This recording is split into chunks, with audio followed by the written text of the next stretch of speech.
Some folks think they can just shove you aside, lock you out of your own life, and you'll just slink away. Yeah, well, they picked the wrong fight when they messed with my grandpa Walt.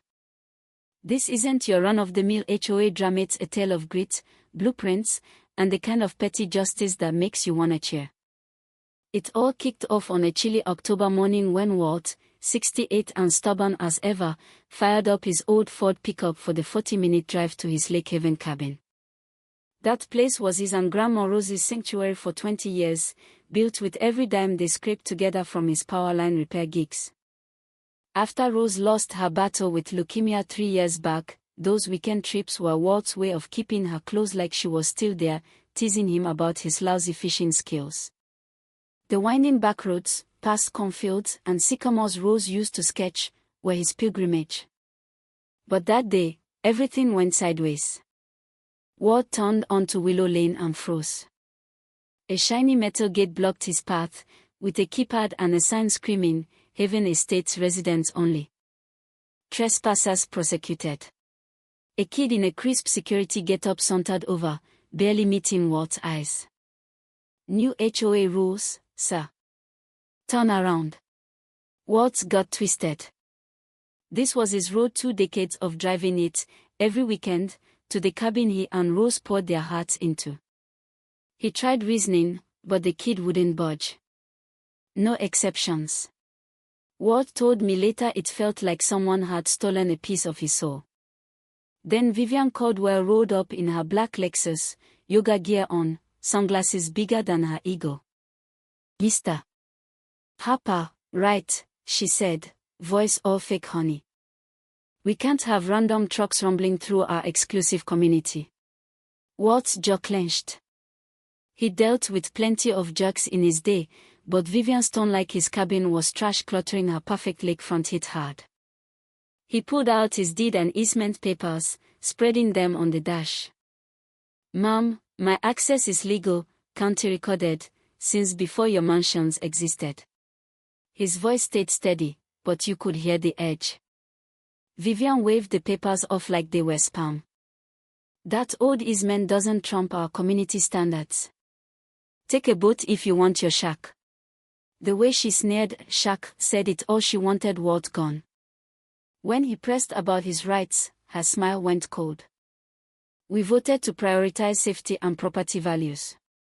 Walt knew that game, same as the city suits who treated him like dirt. But this was his tie to Rose, his home, and Vivian was trying to erase it. He backed his truck up, her laughter with her HOA pals burning in his rearview. That's when Walt started planning. The detour to the cabin meant a 50-minute haul to a public boat ramp. As his little motorboat skimmed the lake, Walt fumed. This wasn't right. Tying up at his dock, he spotted torches and music across the cove. The HOA's Lakeside Anglers Club, some ritzy fishing crew for residents only. Through binoculars, he saw their sign, "Members only." It hit him like a brick. Vivian wasn't just after his road, she wanted the whole lake for her wealthy clique, and folks like Walt didn't fit her vision. Sitting on his deck, staring at Rose's photo, he muttered, "Darling, your old man's about to start some trouble." Next morning, Walt's buddy Carl, a weathered carpenter who'd lost his wife around the same time as Rose, rode over with a bombshell. "Walt, I snuck into their fancy mixer last night. Vivian's got plans, nasty ones. She's pushing out legacy owners like you, forcing sales to her developer buddies for a luxury takeover." It was gentrification dressed up as progress, kicking out the lake's heart for McMansions. Walt's cabin, his piece of Rose, was target number 1. Walt dove into the paperwork, something he'd done since Rose passed to keep his mind busy. In a 1965 lake development file, he struck gold, a clause giving lakefront owners perpetual rights to build recreational structures into public waters. He grinned, hearing Rose's voice, "Told you the fine print matters." Carl saw it and laughed. You could plop a pier right in their fishing spot, and they'd be helpless. Walt started sketching a 200-foot pier, the Rose Harper Fishing Pier, smack in the middle of the Anglers Club's prime waters. Vivian upped the ante. A letter arrived, violation, unauthorized watercraft. New HOA rules ban daytime boat access near the shore, nearly locking Walt out completely. It hit other old-timers too. That night, on his dock, Walt whispered to Rose's photo, "They think they've won, but I'm just getting started." Walt got to work. From his attic, he clocked the Anglers Club 6:30 a.m., a dozen HOA big shots fishing the lake's deepest channel like it was their kingdom.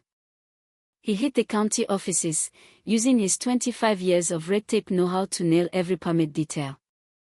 Carl's crew, local builders sick of Vivian's bullying, signed on. "Let's give 'em hell, Walt," Carl said.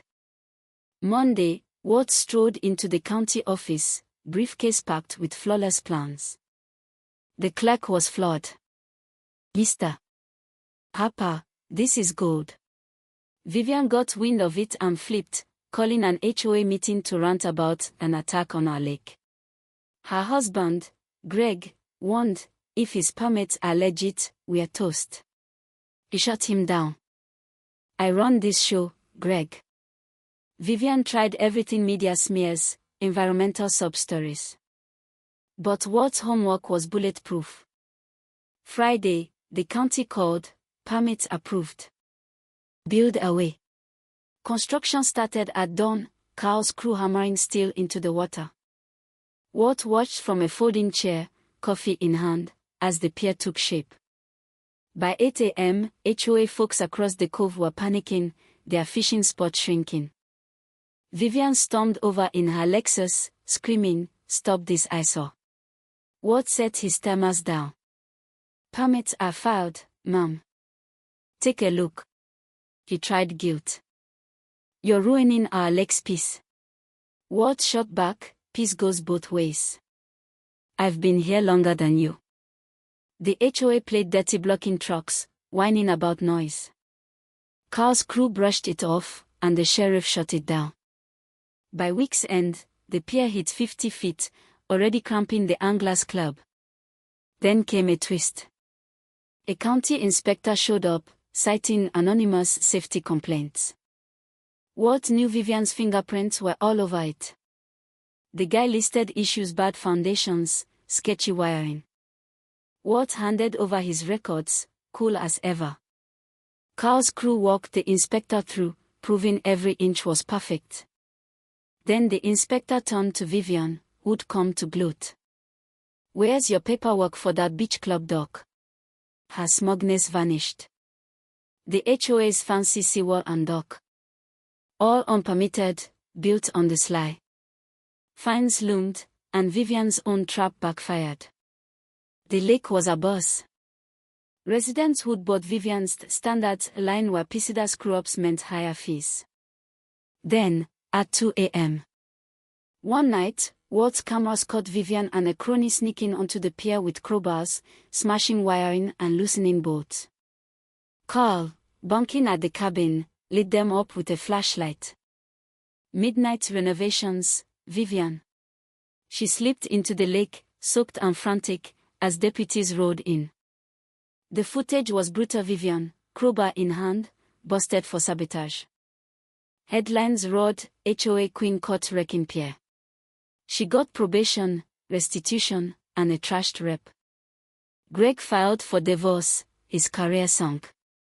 The pier was finished earlier, 200-foot stunner with a plaque for Rose, beloved wife, Lake's heart. At the dedication, 300 locals cheered. Kids fished, families laughed, and the mayor honored Walt. Greg shook his hand, voice low. "This is beautiful, Walt." "I'm sorry." A year later, property values soared 20%, the pier a tourist draw. Walt sat there every morning, Rose's photo beside him, saying, "Sweetheart, we built something good." Was Walt a genius or a troublemaker? You tell me. Drop your wildest HOA story in the comments. Let's see if you can beat this. Share this if it got you fired up.